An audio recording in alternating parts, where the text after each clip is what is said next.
Maiden Voyage of Doom. Mysteries still shroud the Titanic. Christine's Chronicles. Over a century later, research unearths more mysteries about the Titanic's sinking. By Christine Lorraine Morgan, updated January 14, 2024. Originally published at now defunct Associated Content / Yahoo Contributor Network, May 17, 2009. A cursed Egyptian mummy, a barking ghost dog, and death by delayed shock depict the tip of the iceberg regarding the mysteries that still shroud the Titanic's maiden voyage of doom. In the early morning hours of April 15, 1912, glowing electric lights eerily illuminated the inky black, shimmering water as the Titanic's gigantic stern lurched upward into the air, towering crookedly in the cold darkness. Crushing waters angrily shattered the ornate glass dome that once bedazzled affluent first-class passengers, and thousands of personal belongings and pieces of furniture were washed away into the sea's vast expanse. Peruse this collection of mysteries, myths, legends, and facts that still fascinate millions in a century beyond the Titanic's tragic plunge to the bottom of the Atlantic Ocean. Dangerous premonitions. A number of people may have foreseen the Titanic's pending disaster. Futility was a story that spun the tale of a British ship, Titan, which struck an iceberg at a high rate of speed and plunged to the ocean's bottom, causing many deaths. It was authored by Morgan Robertson in 1898. One person felt so strongly about the Titanic's fate that this potential passenger abandoned ship in advance and declined to board the Titanic in Southampton. More than one clairvoyant attempted to warn of the Titanic's cruel fate, but their predictions were not taken seriously. Canine catastrophe. As the Titanic sank, survivors saw a woman submerged in the water clutching her dog. The following day, a seaman who was helping to recover bodies heard a dog barking. The problem with this situation is there were no dogs nearby, but the barking persisted throughout the recovery mission. Decades later, when the Titanic's undersea ruins were discovered, one of the explorers reportedly observed a dog running haphazardly upon the ship's deck. Severe delayed shock. The last known survivor to leave the sinking Titanic was retired U.S. Colonel Archibald Gracie, who clung for dear life to the railing of the uppermost deck just prior to the final wave that swept the Titanic to the ocean floor. He was saved from a half-submerged raft hours after hitting the frigid water. He passed away in December 1912, and his physician and family members opted to believe that the severe shock he suffered as a result of the Titanic's demise was the true cause of his death. Reports indicate that Gracie became so obsessed with his horrifying experience that he contacted other survivors and gathered material for his book entitled The Truth About the Titanic. Although his death was officially attributed to a complication of diseases, the timing was ironic because Gracie had just finished his manuscript and sent it off to be printed when he was struck with his final illness. Just prior to his passing, Gracie uttered, quote, "We must get them into the boats. We must get them all into the boats," unquote. Cursed cargo. Cursed cargo. For nearly 100 years, there has been much speculation regarding a cursed mummy's role in the Titanic's cruel fate. This story surfaced when the initial survivors of the Titanic hit the shore. They graphically told the tale of a fellow passenger, William T. Stead, who disclosed to them that he had brought a cursed Egyptian mummy on board. Stead, a notable chess player, shared his story with them the night before the Titanic sank. Egyptian princess of Amun-Ra was laid to rest around 1050 BC in an ornate wooden coffin near the Nile River. 4 wealthy Englishmen visited Egypt in the 1880s, and one of them decided to buy the princess's mummy case containing her royal remains.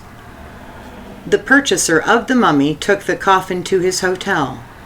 Several hours after the princess's arrival, the gentleman who made the investment was observed walking toward the desert, a journey from which he did not return. Eventually, the coffin arrived in England, where it was purchased by a man from London.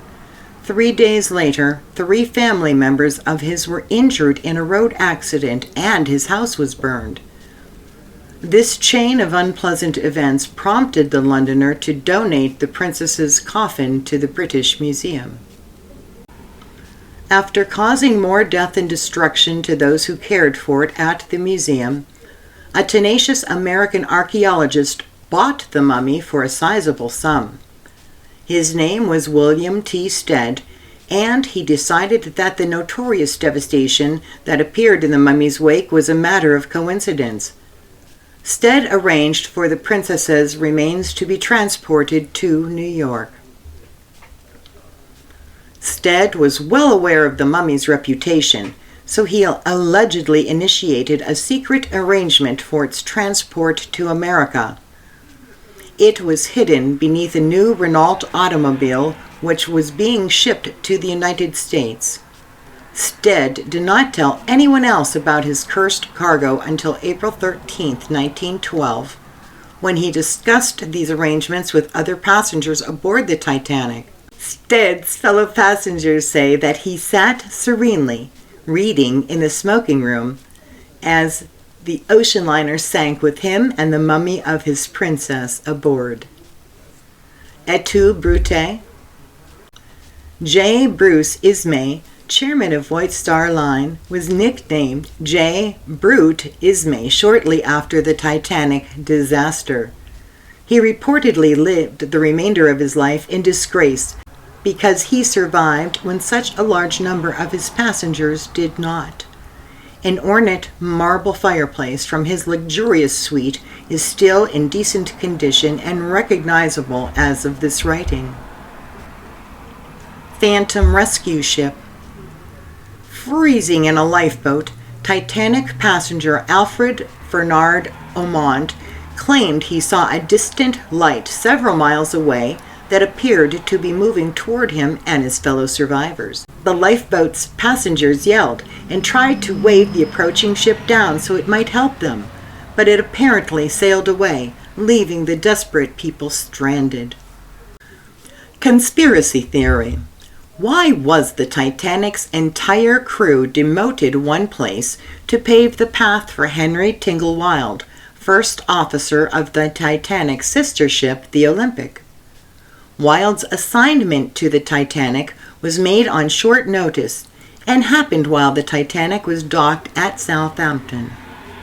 A rather complex theory has evolved that Wilde's last-minute appointment was made due to his familiarity with the Olympic because the Titanic was replaced by the Olympic prior to its departure. This conspiracy theory was constructed in the 1990s and might explain the appearance of the curious ship that ignored pleas for help from the Titanic's lifeboat passengers. The theory alleges that the Titanic was fatally damaged while moored in Southampton by another vessel. Due to the large investments tied to the Titanic's maiden voyage, it would not have been wise to cancel the journey. Thus, the Olympic was revamped, renamed, and ultimately replaced the Titanic prior to sailing. This secretive change might have been performed successfully because many of the postcards from that period showed the Titanic's mighty exterior and posh interior are actually pictures of the Olympic, a commonly known fact. The supposed plan was to choreograph a fire in the coal bunker which would lead to a large explosion beneath the decks. The damages would be far enough below the decks that it would not injure any passengers. To further ensure passengers' safety, the Carpathia and other unidentified ships were in the area, ready to rescue the Titanic's distressed passengers. The unforeseen variable with this multifaceted plan was the ship's unscheduled collision with the treacherous iceberg. One bit of fact that is also mentioned by supporters of this concept is the fact that there were no binoculars available for the Titanic's crew. This lack of visual tools made sure that they could not see if other ships were nearby. The problem was that the lack of binoculars prevented the crew from spotting dangerous icebergs in the ship's immediate path. How could such a huge and commonly used visual tool like binoculars not be available to crew members aboard the Titanic?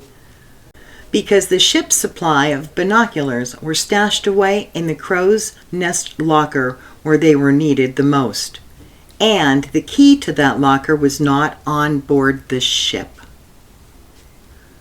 Historic facts. The Titanic carried 1,324 passengers and 892 crew members. Lifeboat capacity was 1,178. 711 people survived. One first-class child was lost, 2-year-old Lorraine Allison. 53 children from third class did not survive. Other known ships supposedly near enough to help the damaged Titanic included Mount Temple, Samson, a schooner that was hunting seals illegally, Virginian, Dorothy Baird, California, Carpathia. And right now, I'd like to say thanks for checking out today's story. This has been Christine Lorraine Morgan, signing off.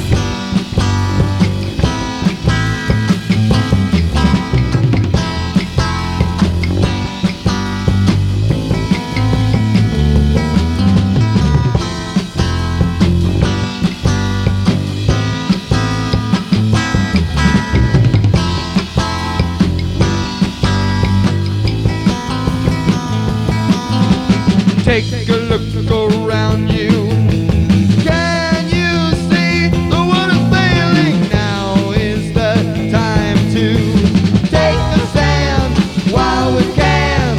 Everywhere you look, you see violence and bitter hatred. It's up to us now to take a stand while we can. Take a stand, modern man. Strive for a world with no hate. Teach your children it isn't too late.